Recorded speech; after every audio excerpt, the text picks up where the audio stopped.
So we're going to break down types of grief today. We all have such different life experiences, and yet every single human being on the planet will grieve, will face loss. It will always bother me that we grow up without classes in these emotional things that all humans experience.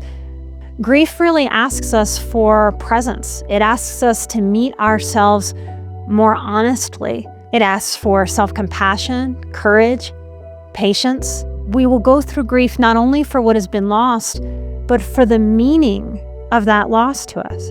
Know that grief, the word, the essence, describes the personal emotional process of loss, while mourning describes how we grieve out loud or publicly. So in today's episode, we're going to do a deep dive into different forms of grief. And as I talk about grief today, you might think that grief and boundaries work or peace don't really go together, but they do. Sometimes we need boundaries with other people, with our jobs, but the deeper truth is that we also need to cultivate internal emotional boundaries and permissions for peace within ourselves, no matter what is happening in our lives. We can't really take care of our own selves if we don't prioritize our peace and our own human limits. So many highly sensitive people operate in life as if they're not supposed to have any kind of limits, and they're supposed to have endless reserves for everything that life asks. We don't just need boundaries with other people or with the difficult people, right? We don't just need boundaries with energy vampires. We need boundaries with ourselves that respect our own limits, the bounds of time in the day, and even respect our own pain processes like grief, because we are tasked with facing and feeling through tough emotions, while we also, most of us, cannot escape the requirements of adult life and everything that means season to season. From bills to raising kids to what our pets need, our households, the AC going out if you live in the hot as hell South, the heat going out if you live in the cold. Life requires us to show up no matter what is happening, really no matter what we're feeling. So even our pain, like grief that I'm going to get into today, must have a healthy relationship with reasonable boundaries. We need to understand that there is a time and a place to fully feel and process, and we also can't do that endlessly and continuously until we're done, whatever done might mean with our pain. That's just not how it works. You must be able to ask yourself, even in pain, is that enough for this hour, for this day, for this moment and season of my life? Is it time to shift or time to process pain? Is it time to go to bed or do the laundry? Not that all of these things are mutually exclusive. One of my phrases that I've come to live by in my own life and with work with clients is that sensitive people, we love to be in the depths, but even we need to come up for air. Our boundaries, our respect of our own limitations are the way that we come up for air. Without boundaries, our problems very easily overconsume us and then create more problems. So as I break down what I want to share with you today about grief, please consider your own relationship, not just to grief, but to boundaries within your own inner world with yourself. Do you have that critical voice boundaried off? Or is it allowed to run you ragged, bully you, exhaust you? Starting with today's episode that I'm calling The Day After, this is going to be a series of 3 episodes that culminates in a meditation I'm calling The Day After, to help us face anticipatory or impending grief, the first form of grief I'm going to go over. This is the kind that we can see coming. I want to thank the people who inspired this episode. You know who you are if you're listening to this, and don't doubt it if you're out there listening. My clients remain my greatest teachers, my greatest inspirations, and really and honestly, taking off that clinical facade, taking off that academic facade of my career, my clients are a place where I get to love people for a living. And all the corny stuff about love is true. When you give love away, boy, do you get it back. So look for this series, look for that meditation that's coming if you're so interested. So we're going to break down types of grief today. And this is what really shapes our emotional landscape. We're so different. We all have such different life experiences, and yet every single human being on the planet will grieve. Every single human being on the planet will face loss. It will always bother me that we grow up without classes in these emotional things that all humans experience. It's part of why you're here today, because you're a seeker. You crave more than knowledge. You crave a wisdom that can hold you and carry you through this life. Grief really asks us for presence. It asks us to meet ourselves more honestly. It asks for self-compassion, courage, patience. We will go through grief not only for what has been lost, but for the meaning of that loss to us. Emotional intelligence grows when we name and are willing to sit with the complexity of our attachments, which also means the complexity of our losses. Know that grief, the word, the essence, describes the personal emotional process of loss, while mourning describes how we grieve out loud or publicly. These are our rituals. These are our traditions that help us move through the emotionality of grief, the actual things we do in the process. Being from New Orleans, grief was fascinating to me, and it was my first sort of boldly on the face chosen specialty that I intentionally wanted to learn more about, wanted to meet people in their grief in my career.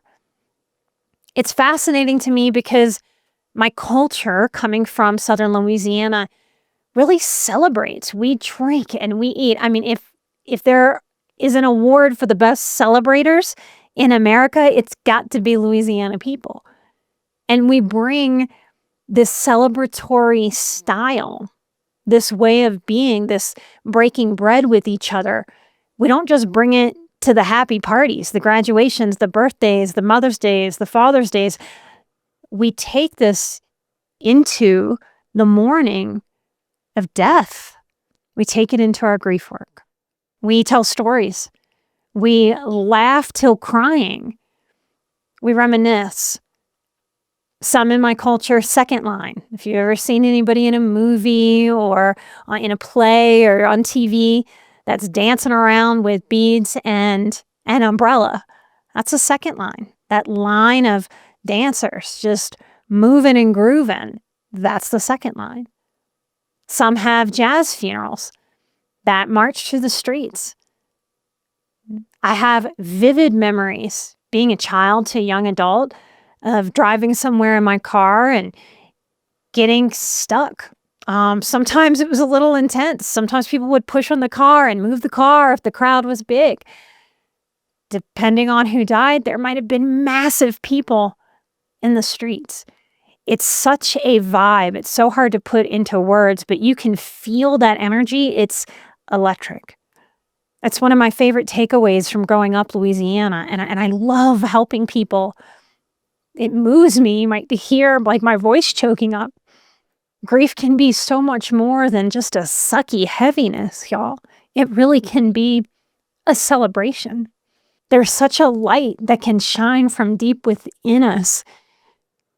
And I think our pain makes it not just brighter, but it ultimately gives us a permission to live more fully in the light. So here's the first form of grief. I've already mentioned it. Anticipatory or impending grief. So this is what the meditation will address that's coming. But this is the grief that begins before the loss occurs. Now, think about that for highly sensitive people. I've often said we have the gift of prophecy. Maybe not quite psychic. I would not identify as being psychic to myself or anybody, but I would say I do have the gift of prophecy. I can very much intuitively see and sense what is coming. So many HSPs share this with me. It's tricky because we tend to pride ourselves in dealing with what's coming, but anticipatory grief often surprises us. I've watched countless highly sensitive people. I've done it too. We think this dysfunctional thought that doesn't help us out any. Well, I'm good at what's coming. I've known this was coming. I've been preparing for this coming. Therefore, I should not have a whole lot of grief to feel because I've already been feeling it. Sensitive people can often be shocked that despite knowing this grief is coming, they still have a grief process after the loss. This form of grief often arises when a loved one is diagnosed with a terminal illness or when there's a major life change, like a divorce, aging, job loss, biological clock for women. These are the things that sort of loom in the loss. Sometimes sensitive people create a huge expectation that they don't even realize they're creating until they're in it. There's a whole lesson, 1 out of 14 lessons in the Boundaries Intensive that I'm teaching in October this year, because expectations are such a big player into our emotional processes. And we create a lot of expectations we didn't even know. Like, well, gosh, I shouldn't have a big old emotional process because I know this loss is coming. That's not really fair to grief in general. It's not fair to our attachments and loss system, if you will. It's not fair to how we process emotion. When you really back up and consider this, I think it's easy to see, but also easy to see why we might fall into this hole. This is an unfortunate way we should on ourselves in grief. Are you a highly sensitive person who has said to other people, I don't even know why I'm so upset. I've been ready for this. I even know that my loved one is out of pain, and that is a relief. Dementia or Alzheimer's is another form of impending grief, where we've sort of processed that we've lost a lot of this person. This person is gone in a lot of ways. Their death, in a lot of ways, is a relief. So sometimes the subtle subconscious expectation that we should just be relieved, we should be through all of the loss, is just sort of unfair to ourselves. It's the best language I can come up with. So many sensitive people. What's wrong with me that I'm so all over the place? I knew this was coming. Then we judge whatever emotion does show up out of this set expectation. It is close to the end of the month when this episode is going to release, and I want you to consider that if you're waiting for your life to get peaceful before you're allowed to feel peace, to be more peaceful, that is not the way. Many people who want that to be the strategy, I'll be peaceful when life gets peaceful, are peaceful at the end. I want you to be able to be peaceful in your life no matter what is going on in your own personal mini world.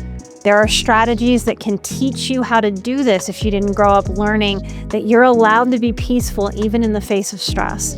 Starting 30 Days to Peace at the beginning of a month helps you take 1 month out of your year to devote to you, just 5 to 10 minutes a day for 1 month of your life to hone in on peace, practices that you can have for the whole rest of your life. Use code BADASS to save 30% off of the standalone course. To learn more about 30 Days to Peace, go to emotionalbadass.com/peace or click the link in the description, y'all. Remember, as sensitive people that are knowing in the head, are learning like 1 + 1 = 2, the sort of factoid, tangible, logical part of ourselves that can learn something. It's very quick to learn something. I tell you, hi, nice to meet you. My name is Nikki. Maybe I have to tell you twice, but you probably learn my name or pair my name with my face and remember me. Our learning can seem instantaneous because of so many accumulated moments just like that. I teach you this is a pencil. You remember that that's a pencil all the days of your life. So we wonder with emotional processes why it's not like our cognitive, head-based, logical learning, but it's not. No matter how quickly our minds can pick up factoids, our emotional system is different. Our hearts, our guts, our bodies, our emotional system is not so instantaneous in the learning department. That's quite the thing for a sensitive people to be inside of, the mind knowing something, but the other parts of us taking longer to learn. No one ever points that out or teaches us that there's this sort of middle ground space that we hang in for a while in lots of moments in our lives, particularly with the hard stuff or the transition type stuff, that we're going to know in our heads for a while, and it takes a while for our hearts, our bodies to catch up to what the head knows. When me or someone from my small team tries to describe to someone what it is that I do in healing, the description is often, oh, Nikki helps head knowledge turn into heart knowledge. Upping emotional intelligence also helps you understand and learn how to do this as you meet emotional obstacles in your life. Upping emotional intelligence means understanding that the body, the heart, the human system isn't entirely led by thought. See, our overthinking, Google everything, academically, scientifically led world would have you believe, because those entities need to believe, that the head is king. If the head is king, well, what is this body? What is this heart? I would make the argument that they need to be equal players. They need to share that kingship or that governance, if you will, in equal parts. We need our mind just as much as we need our heart. We need our intuition. We need all of the wisdom of all of our experiences, a lot of that hard-earned wisdom. That's different than the factoids that reside up here and are so fast for us to learn. So here's an emotional IQ skill that you can practice and get stronger in. Recognize and validate grief that shows up before the loss without creating an expectation that you can be done or move through to the other side of grief by simply knowing it's coming. It really is a process, y'all. Embrace this process and let go of this shoulding. You will grieve a whole body kind of grief if you have impending grief before, during, and yes, after. And that doesn't mean you're doing it wrong. It actually means you're grieving right. So here's a personal example.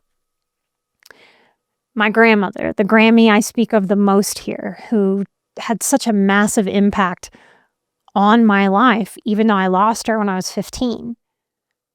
I mean, I take after her much more than any of my three parents. And I watched her get diagnosed with an aggressive brain tumor, and from diagnosis to death took 7 months. And I look back at that and realize I had no real permissions for my grief process with losing the person who had essentially mothered me. And I lost before I was a fully cooked adult. That's a massive loss. I judged myself harshly all throughout my grief for both of my grandparents. My grandpa died when I was 17, and I still hadn't healed from the grief of my grandmother. We'll talk about compounded grief later in this list. My grief made me question my sanity because I felt numb. I bullied myself because I felt numb. But numb is natural. We're supposed to feel numb to some of our grief because we can't process it all at once. There's no world where I could have processed everything that it would mean to me in my life, even including and considering meeting my husband, Chris, my third and final husband, I like to say. How could I have processed that at 15, all in one shot? How much it would mean to have her out of my life. I couldn't have. That numbness isn't because I'm some kind of cold-hearted a-hole. That numbness was allowing me to continue to move through my life. But I didn't know that, and I didn't have anybody to guide me or to validate that for me. I thought I was a massive a-hole. And my critical voice loved to use that to shame me for many, many, many years. Then coming out of the numbness, I would feel flooded with emotion. That's what our critical voices do, right? They say, oh gosh, you're not feeling or doing enough. Oh, you're numb? You don't feel anything? Shame, shame on you, bad person. Then I get flooded and feel a whole lot. Gosh, what's wrong with you? Why are you feeling so much? Geez, I thought you were over this. How many years has it been? Internally, I told myself things like maybe I didn't really love her, using my numbness to prove that I probably didn't. So cruel, so hurtful. It's almost shocking to me all these years later to look back at that and realize how brutally cruel my critical voice was to me for some of the biggest losses of my life. Sensitive people, we need to learn how to not trap ourselves in these ways, both too much and too little. There's no soft place for us to fall. And in grief, that might be what we need most. Sometimes that being an external soft place to fall, but we also must cultivate that internal soft place to fall. Second form of grief I have for you today, disenfranchised grief. That's a big word that simply means the grief that society, whether that's big giant society or the sort of social norms of our family system, but disenfranchised grief is the grief that society doesn't validate and doesn't allow us to express. So this might include the loss of a stepchild. That was certainly my biggest disenfranchised grief of my entire life. People who have an affair and then lose an affair partner. That is not an encouraged grief in our society. That's a shame on you. You're not allowed to grieve that loss because you hurt people and you did wrong, right? Well, grief doesn't really care about the wrongness there or the violation of a vow or a commitment. Sometimes our pet loss. I'm a child-free person, right? There are endless jokes, and go ahead and make them. I can take a good joke. I can laugh at myself. Our pets fill a space when we're child-free. We know that they're not equally as important as human children. We know that. But losing that pet is a tremendous loss. And sometimes society is so quick to just dismiss that. Another disenfranchised grief, the loss of an estranged family member, right? Because the critical voices, whether they're your own voice or other people's, or, well, gosh, you left that person, now you're sad? Who do you think you are that you get to be sad when you left? Sometimes miscarriage or a biological clock is a disenfranchised grief, especially with science right there to say, oh, just freeze your eggs, right? Well, just because you freeze your eggs doesn't mean that you will be able to get pregnant later. They don't like to talk about that part so much. Sometimes it's losing a job offer. A job you interviewed so well for, you really had the vibe that you were going to be offered, and then just never came. So you can lose something that you never even had in the first place. Or grieving after leaving an abusive relationship. Sometimes our friends and family go, no, that person was horrible for you. All we need to do is celebrate. No, don't be sad. That might make you run back to them. No. So out of safety, love, concern might disenfranchise grief here. These are the losses that society and people with, frankly, lower maturity and lower emotional intelligence easily dismiss, disregard, minimize, and frankly, throw away. I can't tell you how many times mentioning that I lost a stepdaughter and it felt like I had a child that died was just dismissed or got a funny look or a funny vibe. It's only a deeply compassionate, mature person that will look at me and go, my God, no, you lost a child. Don't minimize that. There's so many people out there, even people that love us very much, that may misunderstand a lot of all of this emotional intelligence. Some have low or limits in empathy, though they're well-intended. Some are not well-intended. Just want you to shut up and get out of their way with all that emotional stuff, right? This kind of grief adds a whole other layer of shame and often robs us of any available mourning with others. This is why we might seek out a specific group on pet loss, or codependent people who leave a dysfunctional person may do some supportive group work. Disenfranchised grief can create an isolation, even while you're surrounded by people. a sort of hiding of grief that feels shameful and wrong. A lot of seekers are keenly aware that they don't want to entertain a victim mentality. Often sensitive people are very confused in their grief. Gosh, am I playing the victim? Am I moving through my grief? How do I know? So losing my stepdaughter, her parents not valuing that I continue to be a presence in her life at all. Big disenfranchised grief. The second one was putting my dad in jail, pressing charges.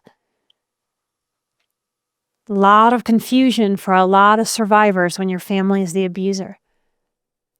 If no one's ever told you, let me tell you very clearly, you are allowed the complexity of your emotion. You're allowed to be relieved, even grateful and glad that you've ended something with a toxic, abusive person.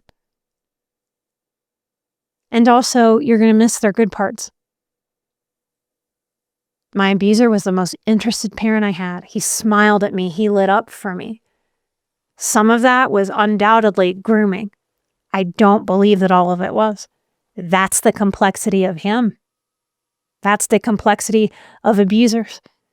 They can feed you and hold you on the one hand and then hurt you and harm you with the other.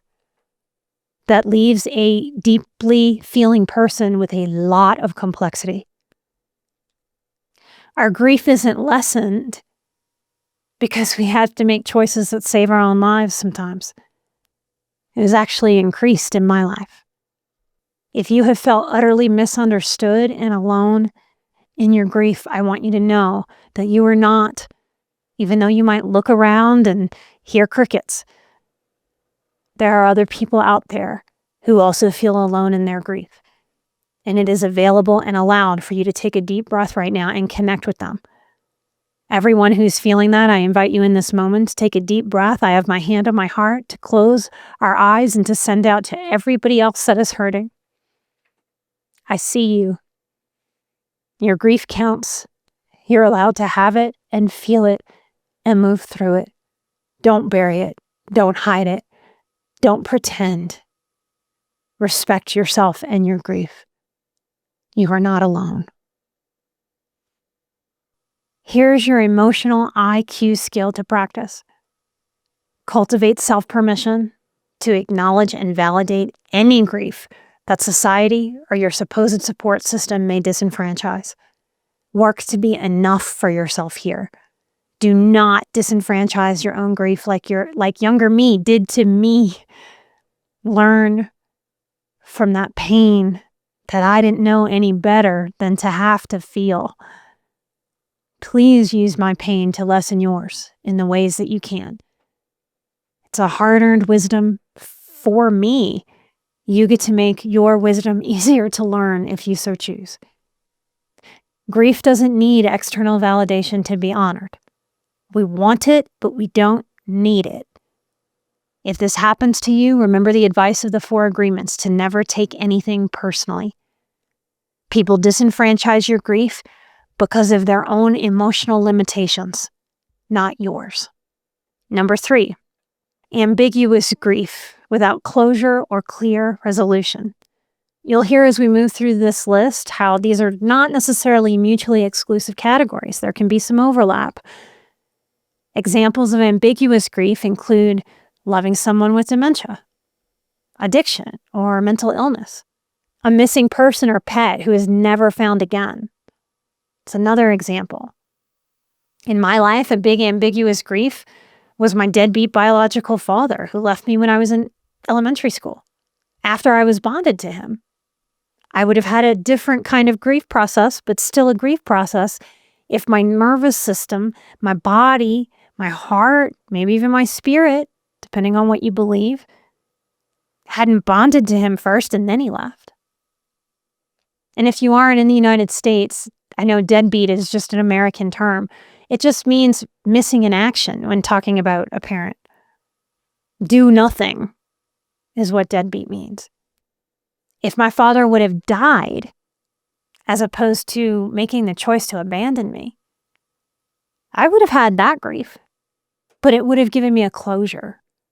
Because death is an ending.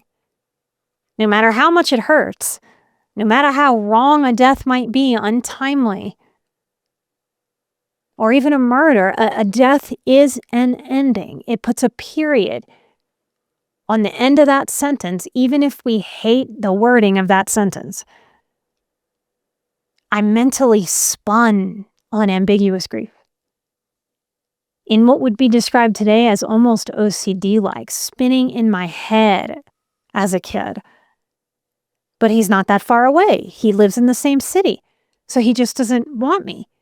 Or does he want me and he just can't deal with my mom? Does he want me? Is he coming? It's just so pure in its sadness.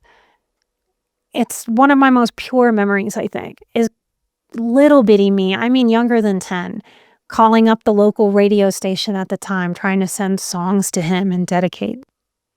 The peace I get from that memory is knowing, my goodness, I have always been a seeker. And my goodness, I have always wanted to connect deeply to humans. That was little me trying to process that he was both there and not there. It kept a hope alive in me that kept me spinning. Another boundaries course nugget, if you come to do that work with me, is that we talk about dysfunctional hope. Because dysfunctional hope winds up hurting ourselves. It's okay to have hope, but it's not okay to have an endless hope that keeps us raw and open and keeps us in our grief instead of moving through and out of it. My hope that he would show up, come around and be my father again, love me, be in my life. It kept my grief going. It's like a wound that has a scab that just is continuously ripped off. It can't ever heal. And the more that happens, the more likely it is to scar. In ambiguous grief, you're grieving someone who is still physically available, present, but emotionally or psychologically, maybe they're in prison physically absent. Here's the emotional IQ skill. And we practice this. These are like muscles. We need emotional strength training here to tolerate emotional complexity, to embrace the both and. I love you and I miss you. You're alive, but you're gone from me. I want to be with you and you don't want to be with me. Here's the fourth form of grief I want to talk to you about today. Secondary grief. Now, what is this, right? These are the ripple effects. You throw a rock in a pond, there's ripple effects, right? Grief has ripple effects. So consider that a loss is never just one loss. I mentioned this form of grief earlier. I lost my grandmother 30 years ago. And in meeting Chris, who loves me, who takes care of me, who celebrates my quirks, who builds a good, solid foundation with me for both of us and for each of us separately. A healthy person, a fun person, one that brings me joy. And my grandparents will never know him. That is a ripple effect. Losing a partner through divorce may also mean losing financial security as a ripple effect. You lose those shared dreams. A future you were building towards and imagining goes poof. In a divorce, you lose your identity as a spouse, as a half of something. You lose mutual friends. You may lose a certain lifestyle, a routine. These layered losses can feel just as painful as the primary grief. In Gestalt therapy, I'm a strong Gestaltist, we say that we are more than the sum of our parts. I'm so much more than 2 arms and 2 legs and a brain and skin and bones. I am so much more than the summation of my parts. Well, our grief is sort of like this. All these little different parts. Okay, a lifestyle, a house, maybe a neighborhood, maybe the car. You take one little part and it's like, okay, all right, it's a loss, but it's not earth-shattering. But when you combine all of these losses, when you make a big life transition, or you lose someone that was a real pillar in your life, this grief is more than the sum of its parts. These layered losses can feel just as painful as the primary grief. I ache sometimes that Chris won't ever get to meet them. And they'll never get to meet him, and they would have loved him. So we don't want to sweep this sort of private, quiet, intimate grief that feels so close to our hearts that we don't want to blast. We don't want to sweep it under the rug. And we don't want to minimize it or disenfranchise it. So here's the emotional IQ skill. Name the multiple layers of grief. Write out all that is lost. This gives shape to what feels overwhelming. Know that you're not crazy. Know that this is not dramatics for the sake of drama. This is not nursing a victim mentality.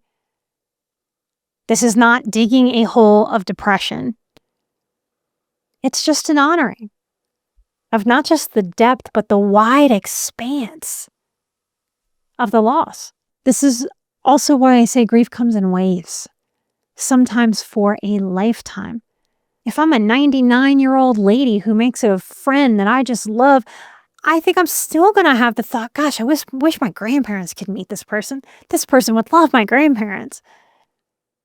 Do you see how that's a proof of my love? It's not me dysfunctionally grieving them all of my life or not letting them go in the past. That's taking their love with me. It's part of me. At this age and stage in my growth with much stronger emotional muscles, from all of the emotional strength training that life has said, you're either going to do this strength training or you're going to feel like you're under a pile of bricks. From this work that life feels like it is in some ways ganged up on me and told me I had to do. I'm grateful for now, but not in the moment. I no longer disenfranchise my secondary grief. And I hope that you give yourself such a permission too. Number 5, cumulative grief or compounded grief. This is just like it sounds. Multiple losses that stack on top of each other. So a loss comes in like a wave from the ocean, and it knocks us off our feet. Ideally, life cooperates a little bit, right? With easing up for a minute so that we can find our footing. Kind of take some breaths, stand up again before another wave hits. Compounded grief is like wave after wave that just smacks us when we haven't even been able to stand up again. See, if we find our footing, we can even brace better for the next wave. But if we can't find our footing, boy, do we feel knocked around, discombobulated, bruised, battered even. Wisdom from the culmination of these experiences where we learn more and more about ourselves in life becomes our emotional strength. And that helps us find our footing even faster, stronger. We're more stable. Sure, life is going to show up and knock us around a little bit, especially in the grief department. But we're tough and we're strong. And it doesn't have to knock us out. Life in the universe does not always politely or reasonably ease up on us. It can accumulate. Any woo-woo astrology type that has ever looked at my chart looks at it and goes, oof, wow, you've had a lot in this life already, haven't you? I don't quite know what exactly they're looking at, but they are not wrong. Even that I've learned to not take personally.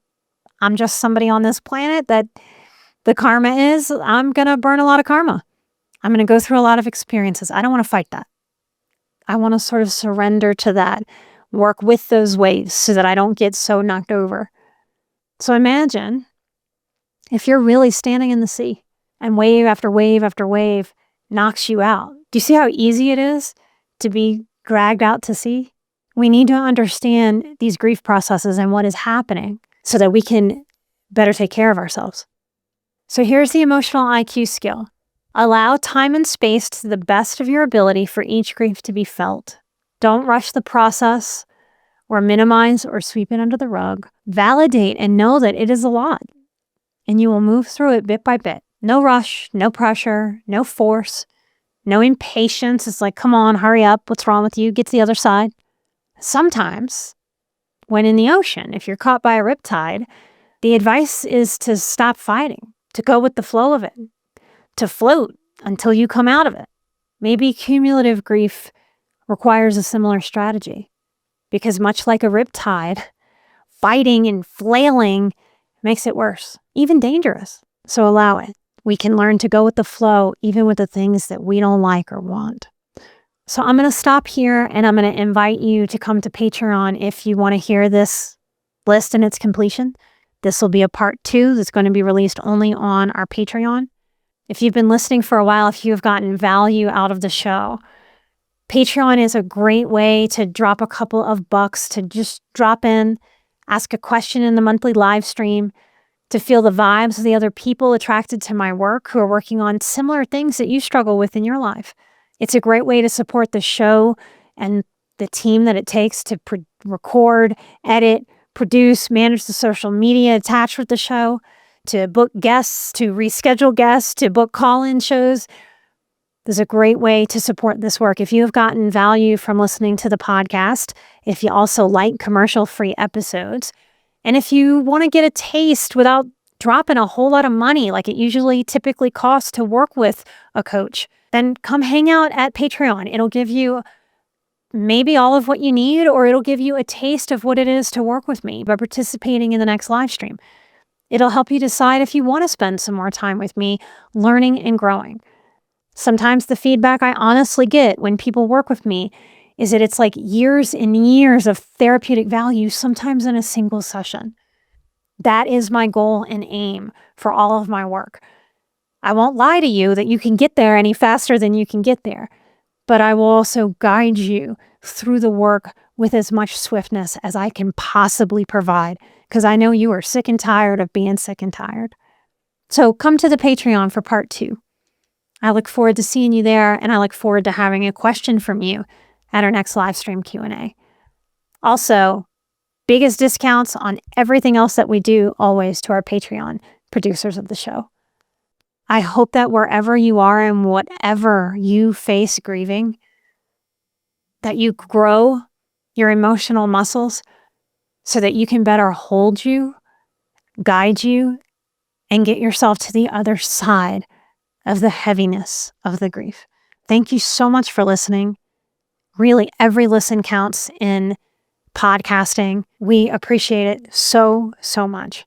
Every listen helps us continue to work those algorithms and get this show out to the very people who are seeking this information.